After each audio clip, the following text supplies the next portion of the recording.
Hi mga kabaro, kumusta kayong lahat? At for today's video ay para sa mga junior high school natin dyan na tutungo na ng senior high school dahil sila ay nakagraduate o yung tinatawag na moving up. So para sa mga kabaro natin dyan na nanunood at sa mga magulang na mga nanunood din, kung ang inyong anak ay willing or gustong maging seaman pagdating ng araw, gusto makapag-aral ng Marine Corps, yung BSMT at BSME pagdating nila ng college, sa senior high school pa lang po ay may tinatawag ng maritime track or maritime program na hiniwalay para sa mga estudyante dyan na naguguluhan at di pa nila alam kung ano yung gusto nilang strand o track na pipiliin. So itong video na ito ay pasok sa mga gustong magsiman pagdating ng araw. So may tinatawag po na maritime track sa senior high school. So babanggitin ko po sa inyo yung mga list ng mga school na nag-o-offer ng maritime track sa senior high school. So malay nyo dito sa lugar nyo meron palang maritime school na pwede nyong pasukan pagdating nyo ng senior high school dahil mas advantage yun at makakatulong sa inyo na magkaroon pa kayo ng knowledge about sa papasukin yung field which is the maritime. And based on my experience na nag-aral ako nung senior high school ako, which is yung program na pinili ko or yung track na pinili ko is maritime track o maritime strand. So explain ko rin sa inyo sa video na to at sana tapusin nyo tong video na to para mas may matutunan kayo at malaman nyo yung mga list na pwedeng pasukan nyo sa lugar nyo. So yun lang at maraming salamat.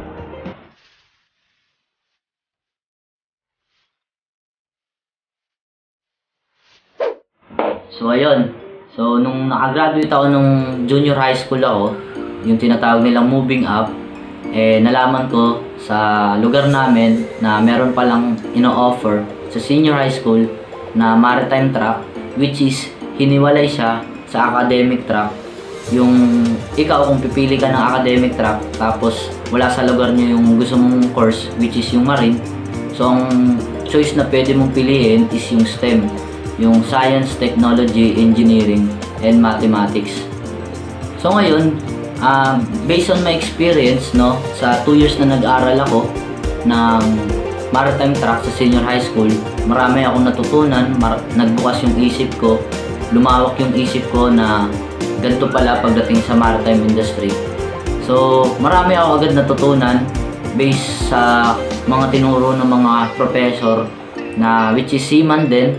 So malaking tulong kasi pagdating ko nung college na-apply ko, no, mas nakakasabay ako sa mga turo ng mga teacher, ng mga professor at mas naintindihan ko dahil yun nga tinuro sa amin siya kahit na introduction lang siya.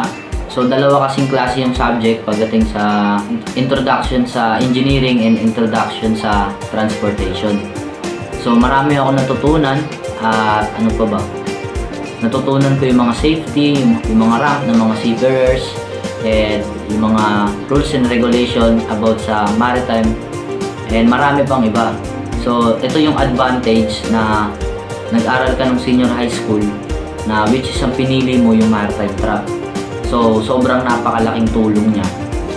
So ngayon babanggitin ko sa inyo yung schools na mga nag-o-offer ng maritime track sa senior high school. And malay nyo sa lugar nyo meron nga nito. Sana makapasok kayo at ituloy nyo dahil sobrang laking tulong nun sa inyo. Lalo na kung pag-iigihan nyo at gusto nyo talaga matutunan yung mga subject ng maritime. So ayun, simulan na natin. So dahil sobrang dami nito, mga nasa 54 na schools to. So buong Pilipinas ata to. Babanggitin ko sa inyo isa-isa. So una dyan is yung Agro-Industrial Foundation College of the Philippines. So sa Davao City, Bataan National High School, City of Balanga, Bataan.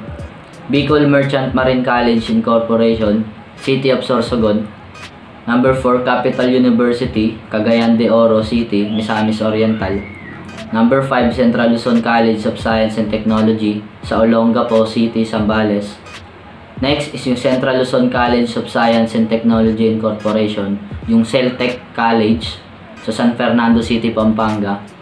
7 is yung Colegio de la Purisima Conception sa Roa City, sa Capiz. At next is yung Cristale College sa Panglao, Bohol. At next, yung Dr. Carlos S. Lanting College sa Quezon City, Metro Manila. Which is, ito yung school ko nung senior high school ako. At hanggang ngayon, dito sa college is nandito pa rin ako. At sa mga nakakapanood na dyan ng mga dati kong video, in-explain ko sa inyo kung bakit nandito pa rin ako sa Dr. Carlos S. Lanting College. At hindi ako nakatuloy sa PMMA, sa MAAP, NYK at Magsaysay. So, sa mga malalapit na mga kabaro natin dyan, mga viewers natin dyan, nanonood, na gusto mag-marine sa senior high school, sa college, at malapit naman kayo sa Dr. Carlos S. Lanting, o yung tinatawag na Lanting, pwede rin kayo dito, no? PM nyo lang ako sa page ko, at tutulungan ko kayo na makapag-enroll. And yun, next, Dr. Yangas College Incorporation sa Bukawi, Bulacan. Educational System Technological Institute sa Boac, Marinduque, sa Fernandez College of Arts and Technology, Baliwag, sa Baliwag, Bulacan. So, ang next is yung Hill Montilla NHS, City of Sipalay, Negros Occidental. Iloilo Merchant Marine School sa Pabia, Iloilo. Iloilo State College of Fisheries sa Maine, sa Tiwi, sa Iloilo pa rin. At next sa Isabela College of Arts and Technology, City of Kawayan, Isabela. Next is sa Ismail Matay Senior High School sa Quezon City, Metro Manila. So, sa Quezon City din siya. Next is sa John B. Lacson Foundation sa Bacolod Incorporation. So, next is sa John B. Lacson Foundation Maritime University sa Iloilo naman to, sa Arevalo. Next is sa John B. Lacson Foundation Maritime University ulit.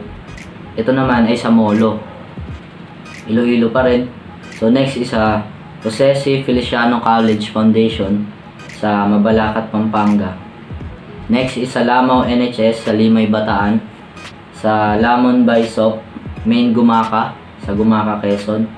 Next is sa Lyceum Northwest University sa Dagupan City. Next is sa Lyceum of the Philippines University sa Batangas City. Malayan College Laguna, Cabuyao City, Laguna. Next is sa Mariners Polytechnic College Foundation sa Kanaman, Camarines Sur. Next is sa Mariners Polytechnic College Foundation of Legazpi City. Next is sa Midway Maritime Foundation sa Cabanatuan City, Nueva Ecija. Next is sa Misamis Institute of Technology sa Osamis City, Misamis Occidental. Next is sa Misamis University sa Osamis City sa Misamis Occidental. Next is sa Muntinlupa National High School sa Tunasan Annex, City of Muntinlupa, Metro Manila. Next is sa Negros Maritime College Foundation sa Negros Oriental. Next is sa Northern Philippines College of Maritime Science and Technology Incorporation sa City of San Fernando, La Union. Next is at Northwestern University sa Lawag City. Next is sa Palawan Polytechnic College Incorporation, which is sa Puerto Princesa City. Next is sa Pama Learning Center sa Dagupan City, Pangasinan. Next is sa Philippine College of Science Technology, Calasiao, Pangasinan. Next is sa PIMSAT College Incorporation, Dagupan City. Next is sa PNTC College, City of Dasmariñas, Cavite. Next is sa Polytechnic College of La Union sa Agoo, La Union. Next is sa Senior High School within P. Tuason ES sa Quezon City, Metro Manila. Next is sa Siquijor State of College sa Larena, Siquijor. Next is sa Southern De Oro Philippines College, Cagayan de Oro City, Misamis Oriental. Next is sa St. Therese MTC College, Alanduni Incorporation sa Iloilo City. Next is sa St. Therese MTC College, Tigbauan Incorporation sa Tigbauan, Iloilo. Next is sa Surigao Education Center sa Surigao City, sa University of Cagayan Valley sa Tuguegarao City, Cagayan. Next is sa University of Cebu, Lapu-Lapu Mandawi Campus sa Mandawi City, Cebu. Next is sa University of Cebu, METC branch sa Cebu City. Next is sa University of Perpetual Health System Dalatas Las Piñas Campus, City of Las Piñas. Next is sa University of St. Anthony sa San Miguel, Iriga City. Next is sa BMA Global College, Bacolod City, Negros Occidental. Next is sa West Bay College Incorporation sa City of Muntinlupa, Metro Manila. Next is sa Zamboanga del Sur Maritime Institute of Technology sa City of Pagadian, Zamboanga. Next is sa Zamboanga State College of Marine Science and Technology sa Zamboanga City. So, ito yung mga list ng mga school na nag-o-offer ng maritime sa senior high school.